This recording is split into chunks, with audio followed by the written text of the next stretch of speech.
against being critical of Israel. So people don't want to expose that. There are probably people who are very happy that I was fired and canceled. Katie Halper says she got an email conveying she didn't need to return to work after she sent in her first monologue for the Hill TV's show Rising. In it, she explained why progressives who support Israel aren't actually progressive. She began by discussing a phrase used by Palestinian Congresswoman Rashida Tlaib last month. I want you all to know that among progressives, it has become clear that you cannot claim to hold progressive values yet back Israel's apartheid government. Some liberals condemn the statement as outrageous and anti-Semitic. These figures include CNN host Jake Tapper, director of the civil rights group the Anti-Defamation League Jonathan Greenblatt, and Democratic Representative Debbie Wasserman Schultz. Halper, in turn, called their attacks outrageous. There is a phenomenon called PAP, Progressive Except on Palestine. It's very useful for them to portray critics of Israel as anti-Semites because then you get to dismiss what's legitimate criticism based on human rights, a concern with human rights, as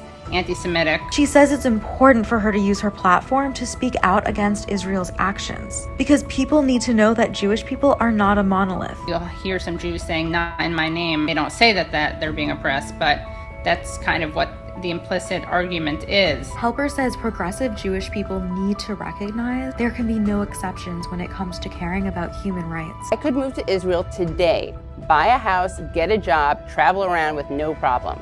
So could Jake Tapper and Jonathan Greenblatt.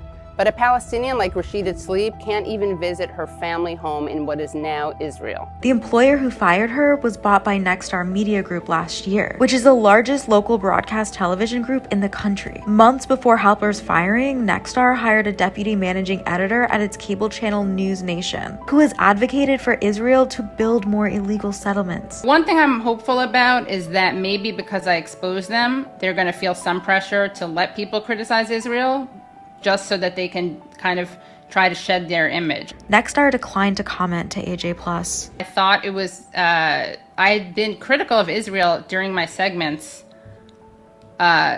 several times, so I was really shocked.